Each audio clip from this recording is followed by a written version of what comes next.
Disclosure Artist here. Today I'm going to talk to you about how my father's friend has made contact with extraterrestrials, specifically the Pleiadians. And he's done this through the use of his remote viewing amplifier.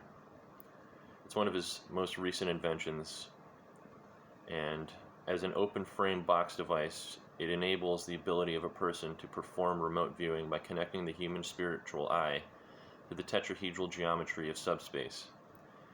In the patent application, he describes remote viewing and his first experiences with it. So I'm going to get into that, and I'm going to explain to you how he continued to use it for more universal purposes.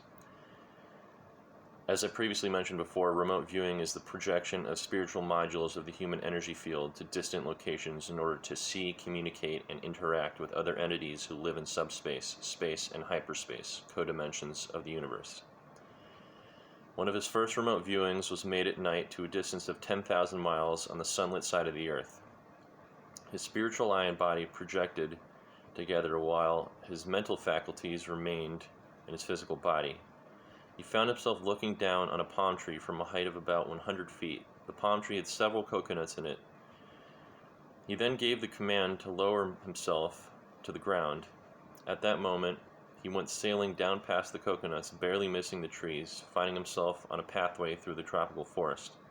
He then came to an extremely long wooden bridge which crossed over a river gorge. On the other side of the bridge, he could see 3 soldiers running toward him. The 2 soldiers in front were carrying rifles and wearing light blue berets. The man running behind them was wearing an officer's cap with a red band. His first reaction was that he was going to be shot.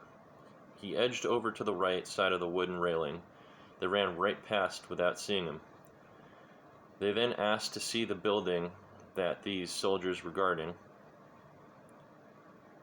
Everything went dark, and then he found his spiritual eye peeking out of the floor of the computer room. There was one man using the computer on the opposite side of the room near an open door. He got up from his chair and then came over to sit in front of his second computer, located a few feet from where he was located. From the glare of the computer monitor, he could clearly see his face.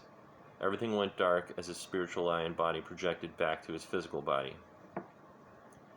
He then goes on to recount how he used remote viewing to learn about the Pleiadian Federation, which is a group of over 100 intelligent beings that were brought to the Pleiades from around the galaxy.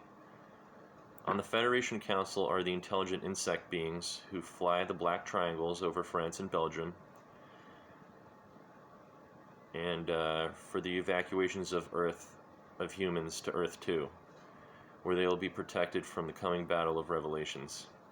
Also on the council are the blonde aliens, not their real name, who fly beamship spacecraft. St. Clair was able to use his remote viewing device to assist them when one of their beamships caught fire. He also impressed the Admiral 3rd Class of the Pleiadian Defense Department with the tactical benefits of his ability to communicate instantly from 90,000 light years away.